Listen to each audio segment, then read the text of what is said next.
So imagine this here. There's this girl you love. You can't do anything for her, and you can't queue for her. And it's time to get married to her. After all the turmoils and everything, then guess what? Your father marries her. Not too long after the marriage, he kills her and uses her for sacrifice. Join me as you review this amazing movie. I don't know if it's amazing. House of God. God! Apanilẹ́kúnjayé. Kí n pé kò ní tẹríba.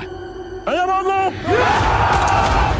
Ọ̀dájú. Ẹsẹ̀ wọn bọ́ sẹ́sẹ̀ sójú.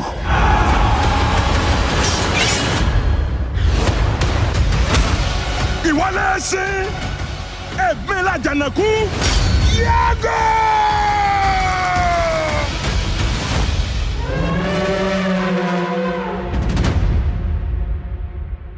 House of God.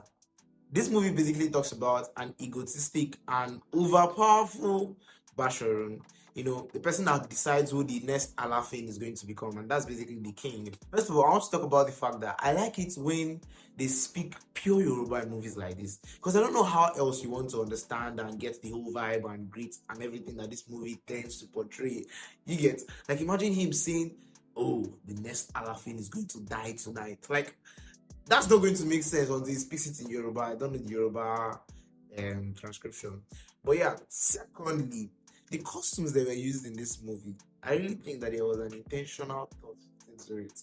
But maybe too intentional, because some of those costumes were looking like, you know, Egyptian and Israelite vibes.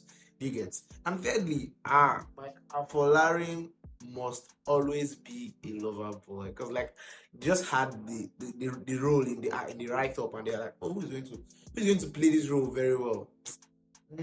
Mike. Yeah, that was amazing by Mike Afolarin, by the way. Then also, Stan Nze spoke Yoruba in a movie.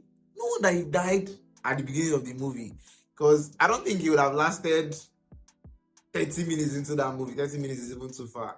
Only God knows if that scene that was shot took a whole day to prepare for, because he got the Yoruba right, and that was very, very shocking for me. Then it was very sorrowful that Agboin, being, so to say, Oyemekun's / Mike Afolarin's love interest, died at the end of everything. Like, after all the whole turmoils, haven't she done enough, for crying out loud? I mean, I was not even believing that stuff that the herbalist was saying when he said that the substitute for her death was Oyemekun, because God had a lot of children. Why didn't they just use one of them? You get? Like, it didn't make sense to me at all. And I didn't quite understand Funke Akindele's role.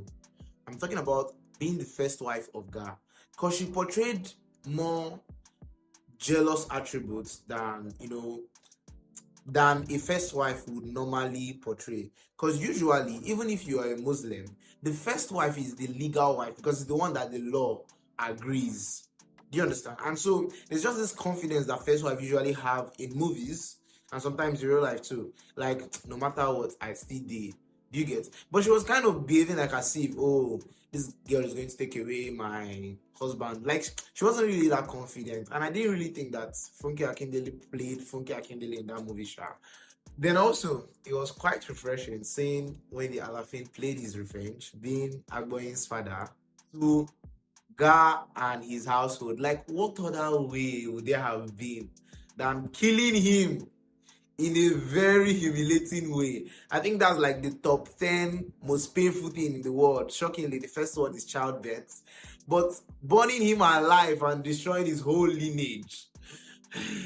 And so let me just give you some amazing, or let's say fascinating characters that, you know, I really think we should just talk about. Number one is Olubu. That's Ga's younger brother. I really think this character is fascinating, because one, they didn't really tell us what he did to Ga, and secondly, he was so stupid. Like, why would you go and, you know, especially that's the role that he played. Basically, that's the role of his character. You get? Why go and help the enemy when you know that you didn't have, you know, steez or composure in the village? You know, so they will still kill you. You get? Then another one that I want to talk about is Zainab. There's no way I'll do this video without talking about Zainab. There's a lot they did not tell us about Zainab. In the beginning, when Zainab came to this community, Zainab was giving this vibe of, all these sorcerers that came or undercover cop. But they didn't really tell us more. What do you mean I can give you my body, but I can't give you my heart? Like, God just, all his power and might and glory and effort and force, he couldn't just wrap his mind around how powerless he was when he was with her. Do you understand? And it's very, very notable to see that he was the only of his female, whatever, concubine wife, girlfriend that cared about him, according to the movie, more than any other of his wives. Like when he was paralyzed, the girl was there for him through and through. Do you understand? And I really think that if there's going to be a part 2 to this movie, it should begin with Zainab, not even Oyemekun. Forget that he's telling the story. And that leads me to Oyemekun, my other character that I think is fascinating, because he's giving this story of, he's giving this vibe of, the stone that the builders reject has become the chief cornerstone, because he was underlooked in the movie. Because tell me why he went to threaten Gar and he was not killed. He was not really, he was giving this, like everybody just looked at him was less, this guy and less. Do you understand? But at the end of the day, he was the only guy that survived. It was even his story that came about to be the movie. This movie is available on Netflix. Please go and watch it. Now, the last amazing or fascinating character, I think it's Olautan. Olautan is Gar's first son, Bashorun's first son. I really love the whole, loyalty till death something. And even when he was dying, you could see this despair in his face, such that, Olautan, you disappointed yourself. You get, like, he was always there for his father. Even when his father took babe from his hand, the guy was still there. As he brought a slave, I say, oh, this slave is for me and my pleasures and whatever it is. But your father took the slave and you are like, yes, move on.